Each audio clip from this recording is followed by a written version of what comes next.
माँ जी, आपको चोरी करते शर्म नहीं आई? माला जी रसोई घर में अपने पति सौरभ के लिए चाय बनाने जा रही थीं। तभी डोर बेल बजी और वो दरवाज़ा खोलने चली गईं। जब दरवाज़ा खोला तो सामने बेटे और बहू खड़े थे।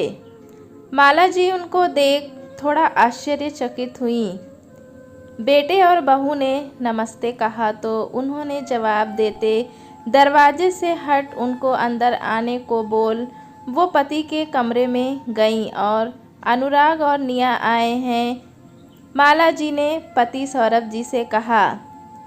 सौरभ जी ने अखबार चेहरे से हटाकर पत्नी की तरफ देखा।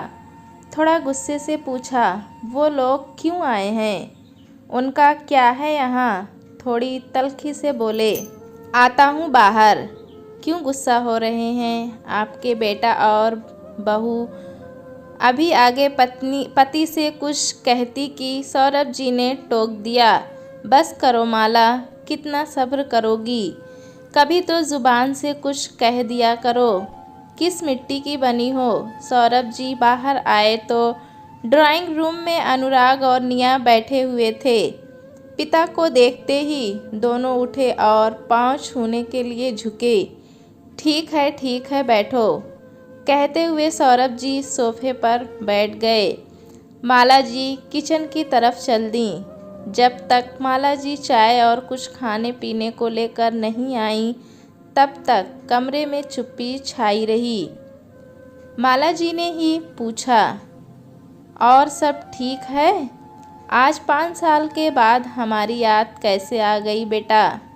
अनुराग ने पहले माँ की तरफ देखा, फिर पापा की तरफ देखा और बोला, याद तो मम्मा बहुत दिनों से आ रही थी, पर हिम्मत आज ही कर पाए हैं आपके सामने आने की। और अनुराग अचानक उठकर पापा के पास गया और उनके पैर पकड़कर बिलख उठा। निया ने मुंह नीचे कर लिया, उसकी भी आंखों में नमी थी।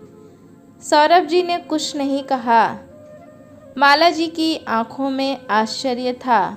कुछ पूछती कि अनुराग की आवाज़ आई, पापा थैंक यू। शब्द बहुत छोटा है, पर आज आपकी वजह से ही मैं सिर उठाकर सबका सामना कर पा रहा हूँ। अगर आपने वक्त पर हमारी सहायता न की होती, 35 लाख न दिए होते तो पापा आज मैं जेल में होता। माला जी ने चौंक कर पति की तरफ देखा। 35 लाख कब दिए?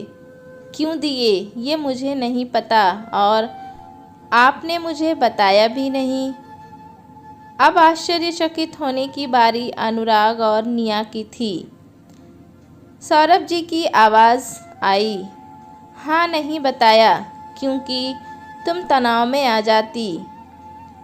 जब मैं तुम्हें ये बताता कि हमारे इस साहबजादे ने लाखों रुपए लोन लिया था एक फाइनेंस कंपनी से, जिसे ये चुका नहीं पाया और कंपनी ने इस पर केस कर दिया था, तो मैंने वो चुका दिए। बस नहीं पापा, बस नहीं।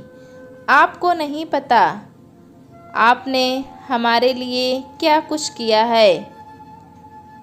जब सब ने हमारी सहायता करने से मना कर दिया, तब आपने ही बिना कुछ जताए हमें इस मुसीबत से बाहर निकाला। मैं और निया आज उसी के लिए आपके पास आए हैं। हम दोनों ने आपके साथ जो किया, उसके बाद भी आपने हमारी सहायता की, जो हमारा सर झुकाने के लिए काफ़ी है। हम माफ़ी मांगने आए हैं। आप दोनों प्लीज़ हमें माफ़ कर दो। जो हुआ उसे भूल जाएं। आगे से ऐसी गलती फिर नहीं होगी।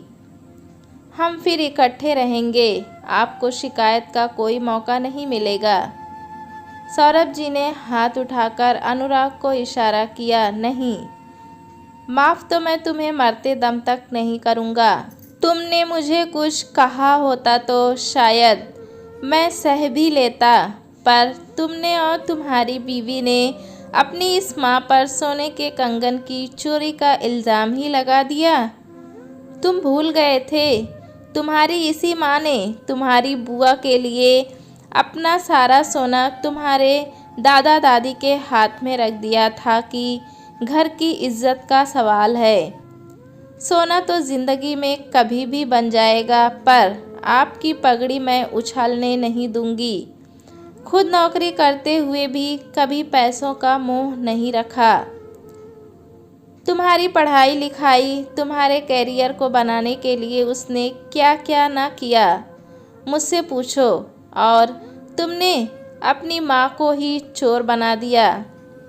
तुम्हारी बीवी ने तुम्हारी माँ की अलमारी की तलाशी तक ले ली और तुम उसका साथ भी देते रहे थे कि तलाशी में तुमने एक बार भी कुछ कहा नहीं। इसका मतलब तो ये था ना कि तुम्हें भी लगता था कि तुम्हारी माँ ऐसा कर सकती है। और बाद में वो कंगन इसी निया की अलमारी के नीचे से मिला तो बड़े आराम से कह दिया, सॉरी, कभी कभी ऐसा हो जाता है।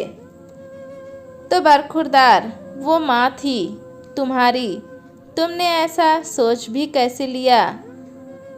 तुमने तो वही किया जो तुम्हारी पत्नी ने करवाया। तुम्हारी पत्नी तो किसी और के पेट की थी, लेकिन तुम तो हमारे अपने थे ना। माँ को रुसवा करने में तुमने कोई कसर नहीं छोड़ी थी। ये बात तो मैं ऊपर जाने पर भी नहीं भूलूँगा, और माफ़ी की तो बहुत दूर की बात है। मैं तो तुम दोनों की शक्ल भी नहीं देखना चाहता। साथ रहना तो भूल ही जाओ। आज मुझे मेरा ईश्वर भी आकर कहे कि इन्हें माफ़ कर दो तो मैं उसे भी मना कर दूंगा। इस देवी का अपमान मेरे स्वाभिमान पर एक चोट है। तुम्हारी सहायता भी इसीलिए की थी कि अगर तुम्हारे जेल जाने की खबर इसे मिली तो ये उसी दिन ऊपर चली जाती, और मैं इसे खोना नहीं चाहता। वो सब मैंने तुम्हारे लिए नहीं, अपने लिए किया है। हाँ, अगर तुम्हारी माँ तुमसे मिलना जुलना चाहती है, तुमसे रिश्ता रखना चाहती है, तो ना मैंने पहले मना किया था और ना अब करूँगा। ये फैसला उसका है, कोई दबाव नहीं है। पर मुझसे तो तुम दोबारा जुड़ने की उम्मीद कभी मत रखना। कहते हुए सौरभ जी उठकर घर से बाहर निकल गए। अनुराग ने माँ की तरफ देखा तो माला जी बोल उठी, बेटा, शायद तुम्हें ये बात अभी नहीं समझ आएगी, पर जब तुम खुद बाप बनोगे तब समझोगे कि औलाद का एक गलत कदम ही माँ बाप को तोड़ने के लिए काफ़ी होता है।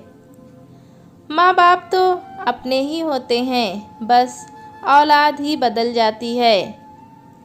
कमरे में चुप्पी का ये आलम था कि सुई भी गिरती तो आवाज़ हो जाती। माला जी भी कमरे से निकलकर अपने कमरे में चली गईं, क्योंकि बेटा और बेटे की मोहब्बत अपनी जगह, लेकिन उनकी भी कोई इज्जत थी अपनी नज़र में। अगर आज वो बेटे को माफ़ कर देती तो खुद की नज़र में कभी उठ नहीं पाती। निया और अनुराग भी उठकर अपने घर चले गए। अब उनकी यही सज़ा थी, माँ बाप की माफ़ी के बिना ज़िंदगी गुजारनी है। बच्चों को अपने माँ बाप को कुछ कहते हुए सोचना चाहिए। जो माँ हमें हर धूप छाँव से बचाती है, हम उसको चोर कैसे बना सकते हैं? हमें खुद से शर्म आनी चाहिए। कैसे हम अपने माँ को ऐसा बोल सकते हैं? हम बच्चों को थोड़ा सोचना समझना चाहिए कुछ कहते हुए। माँ बाप वो हस्ती हैं जो कभी अपने बच्चों का बुरा नहीं चाहते हैं, तो हम बच्चे कैसे माँ बाप के लिए अपशब्द इस्तेमाल कर लेते हैं? दोस्तों कहानी कैसी लगी हमें कमेंट में ज़रूर बताएं।